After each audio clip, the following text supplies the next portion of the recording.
Anthony Gonnet-Van et je suis entrepreneur dans les sciences numériques.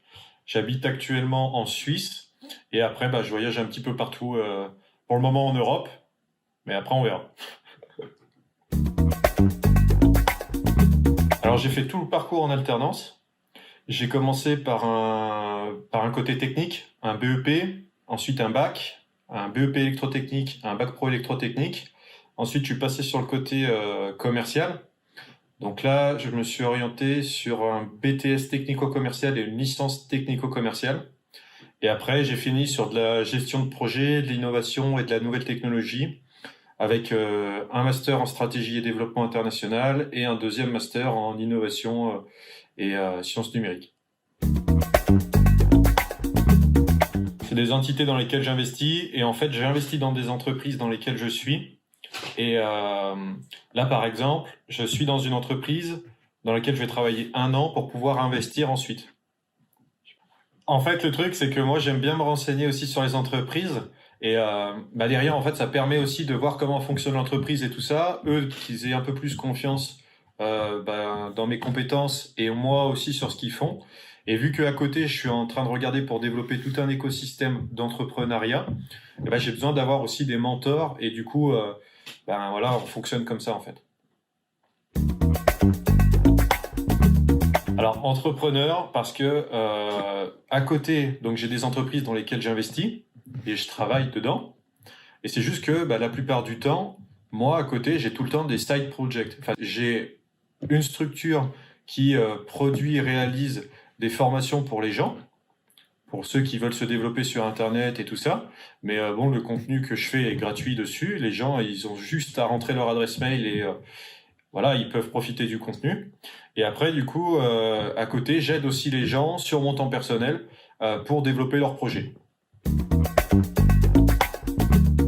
C'est de voir l'évolution d'un projet quand il démarre vraiment au stade de cocon et qui part en mode fusée, qui décolle. Ça, c'est juste incroyable. Quand il passe de, 1000 euros de chiffre d'affaires par mois à du 60, 100 000 francs, euros, pardon, francs ou euros par mois. Ça, c'est incroyable.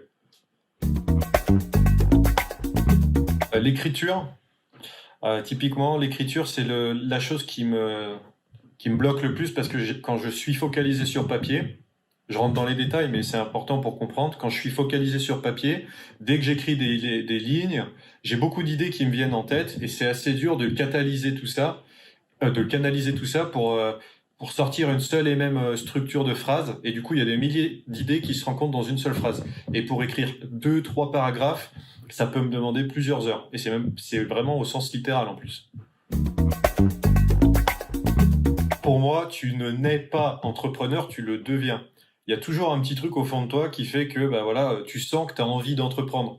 Quand par exemple, tu as une équipe de foot, que du jour au lendemain, tu décides de monter un club, enfin que tu construis un club, pardon, que derrière tu souhaites faire vivre ce club en mettant en place des loteries, des tombolas, des choses comme ça, l'air de rien, tu es déjà un peu dans cette idée d'entrepreneuriat. Et je pense qu'en fait, les gens qui ont ce côté entreprenant, peu importe dans le domaine où ils se trouvent, ça peut être du voyage, ça peut être du conseil, ça peut être tout un tas d'autres choses, ils ont toujours ce côté en eux à se dire j'ai envie d'aider les autres ou j'ai envie de faire bouger les choses à ma façon. Et je pense qu'il n'y a pas vraiment d'école qui te forme à ça. On te donne les outils à l'école, et ça dans toutes les écoles, on te donne les outils pour pouvoir avoir de meilleures armes et ensuite... quand tu veux entreprendre au sens strict dans l'entrepreneuriat, de manière générale, tu fais une bien meilleure route que si tu partais en solitaire, quoi.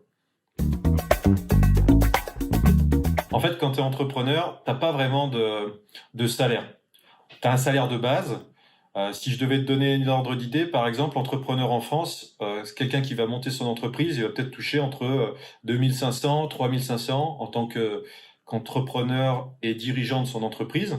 Et après, il va recevoir aussi des dividendes à la fin de l'année en fonction de ce qu'il aura eu comme résultat dans son entreprise.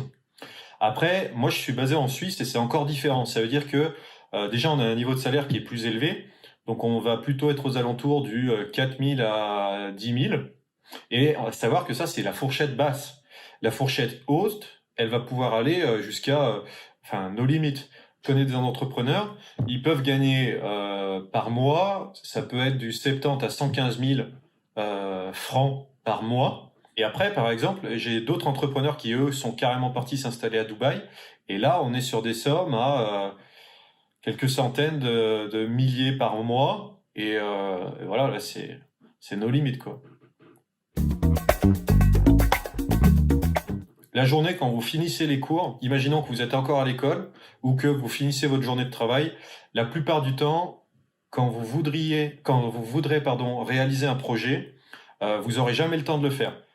Eh ben, le meilleur moyen pour arriver à le faire, c'est de vous dire, OK, je constate la vie que j'ai aujourd'hui, je constate la vie que je regarde des gens qui sont autour de moi et qui, eux, ont réussi, et je me dis, je suis capable d'arriver à ce niveau. Et en fait, rien que d'avoir ce simple déclic, de se dire qu'on a la capacité de le faire, on va se donner les moyens de réussir. Moi, je sais que c'est en regardant, par exemple, d'autres entrepreneurs et en m'entourant que je me suis dit, non, mais en fait, ce qu'ils font, ils sont pas plus intelligents qu'un autre, ils sont juste plus malins, ils sont juste là au bon moment, au bon endroit, au bon moment.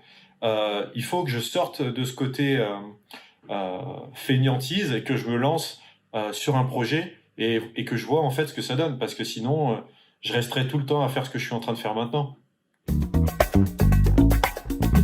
Si j'avais un super pouvoir, ça serait la vie éternelle.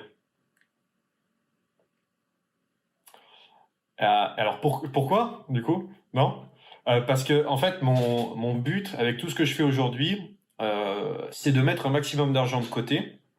Par exemple, de continuer d'avancer dans mes projets et tout ça, et de recruter des gens au fur et à mesure que j'avance là-dessus, pour commencer de travailler un peu sur ce côté, pas transhumanisme, mais de comment lutter contre l'obsolescence organique pour augmenter sensiblement ta durée de vie sur Terre, tu vois. Parce que en fait, il y a un truc qui m'a toujours embêté, c'est de voir les êtres humains apprendre pendant des années tout un tas de choses, et en fait, lors d'un décès, t'as l'intégralité du corps qui est complètement consumé et détruit avec tout le savoir qui a été emmagasiné. Et c'est quand même énormément brutal de se dire que tout ce savoir et ces souvenirs sont complètement effacés comme ça, tu vois. Donc moi je dirais que ça serait ça. Actuellement, j'ai le canal Telegram que je te présentais tout à l'heure, où en fait j'accompagne des personnes qui enfin, j'accompagne.